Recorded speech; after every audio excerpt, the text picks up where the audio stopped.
Qin Yichen mengabaikan para prajurit yang dibawa Ren. Kunci dari hasil pertempuran ini adalah orang-orang di sekitarnya. Lagi pula, orang-orang di sekitar Frodro bukanlah orang bodoh yang hanya makan, dan setidaknya mereka memiliki kekuatan. Tidak peduli seberapa buruk itu, ia memiliki keunggulan mutlak dalam kerjasama. Terlalu banyak orang yang menyerang akan membuat situasi semakin kacau, memungkinkan Frodro menemukan peluang untuk keluar. Bawa saja para elit ini, dan biarkan Ren mengambil sisanya untuk menutup di pinggiran. Tidak lama setelah Qin Yichen pergi, informasi tentang klon itu datang lagi, dan Frodro mengubah rutenya lagi. Kali ini dia terbang menuju posisi gunung yang menggantung. Ketika dia mengetahui informasi ini, Qin Yichen mengerutkan kening.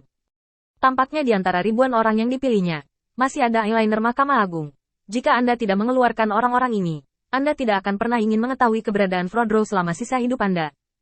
Semua orang mematuhi perintah. Tim beranggotakan 5 orang, dan pencarian tersebar. Di antara informasi yang saya dapatkan, Frodro bersembunyi di area ini. Karena orang-orang ini tidak dapat digunakan, biarkan mereka semua pergi. Setidaknya dalam pertempuran ini, mereka tidak akan berharga seperti yang seharusnya. Kesadaran Qin Yichen ditarik dari avatarnya dan kembali ke tubuhnya.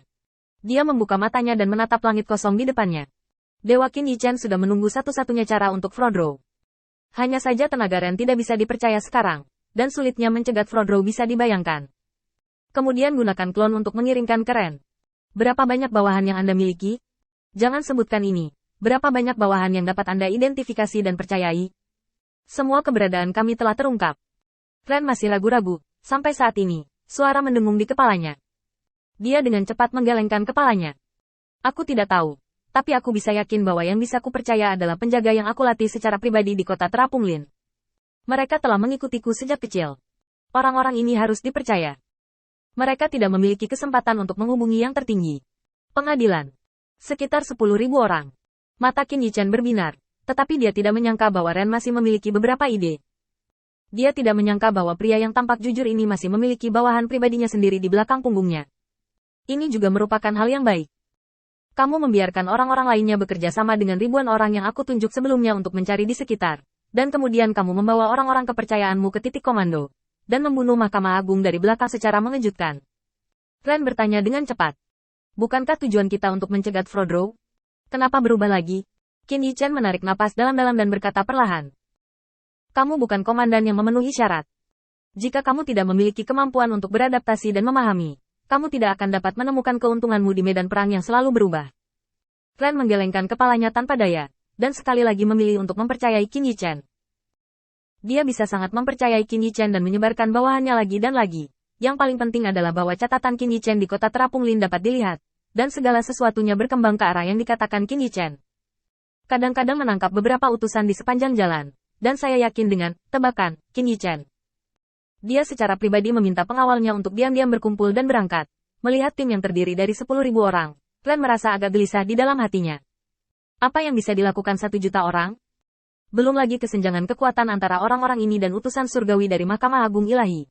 Bahkan jika mereka memiliki kekuatan yang sama, Mahkamah Agung memiliki banyak orang, dan hanya 10.000 orang, menurut pendapatnya, yang benar-benar dapat tidak membuat gelombang. Lupakan saja, aku akan mendengarkanmu lagi.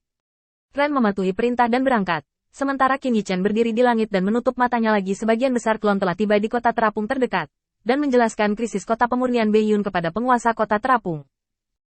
Orang-orang ini mungkin tidak banyak jumlahnya, tetapi jika mereka berkumpul di berbagai tempat, mereka masih merupakan kekuatan yang tidak dapat diabaikan, dan mereka dapat mengubah situasi pertempuran. Tidak peduli seberapa buruk itu, klon Qin Yichen dapat membimbing mereka untuk berkumpul, dan kemudian membuat pengaturan.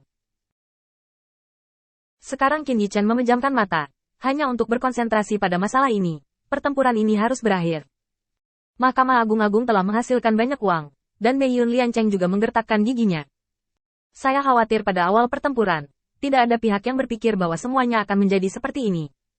Sejak awal, mereka mungkin hanya mencoba membuat permainan, untuk menangkap kebutuhan batin kedua belah pihak, sehingga memfasilitasi pertempuran lanjutan. Hanya karena arogansi buta dari Mahkamah Agung, garis pertempuran membentang terlalu lama, memberi kota pemurnian Beiyun kesempatan untuk melawan. Ketika dia berada di atas angin, dia tidak memilih untuk mengumpulkan pasukan dan menyerang benteng-benteng utama lawan, tetapi malah memainkan trik pemenggalan, yang terlihat dari arogansi Mahkamah Agung. Selain itu, keinginan kota pemurnian Beiyun untuk melawan lebih kuat dari yang diharapkan Mahkamah Agung. dan karena berbagai alasan, itu telah menyebabkan situasi di mana Mahkamah Agung memiliki keuntungan, tetapi tidak dapat mengumpulkan kekuatan. Perlahan membuka matanya, Qin Yichen membuat beberapa perhitungan di dalam hatinya. Tempat-tempat lain hanya berjumlah hampir 10.000 orang, ditambah 10.000 orang Ren, 20.000 orang, itu seharusnya cukup untuk mendorong kembali orang-orang di Mahkamah Agung. Tapi Frodro tidak bisa terlibat. Mata Qin Yichen agak berlama-lama. Di antara berita yang ditanyakan klon secara diam-diam, meskipun tidak banyak orang di sekitar Frodro, hanya ada sekitar selusin, tetapi 3 dari mereka adalah ksatria puncak, dan mereka adalah orang-orang yang paling terpercaya dan kuat di bawah Frodro. Lin Bai, apakah kamu memiliki kepercayaan diri untuk mencoba melawan seseorang di puncak ksatria?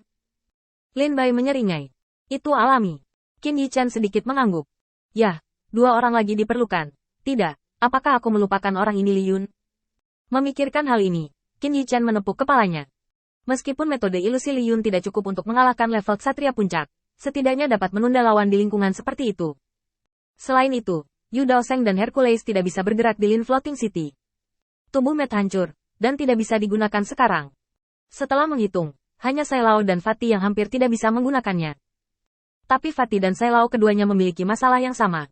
Mereka terlalu kurang pengalaman tempur yang sebenarnya, dan efektivitas tempur mereka sedikit cemas. Qin Yichen menggaruk kepalanya tanpa daya. Di mana saya dapat menemukan beberapa orang yang dapat dipercaya? Lawannya adalah Frodro, dan Qin Yichen tidak berani gegabah. Di medan perang seperti itu, dia harus memilih kroni terpercaya. Jika tidak, mundurnya siapapun akan langsung mengubah situasi pertempuran. Setelah lama terdiam, Qin Yichen berkata kepada Fatih. Kamu datang ke sini dengan hewan peliharaanmu. Ada ksatria puncak yang perlu ditangani. Selain itu, kamu harus bersiap untuk menghadapi lawan di tengah 6 ksatria.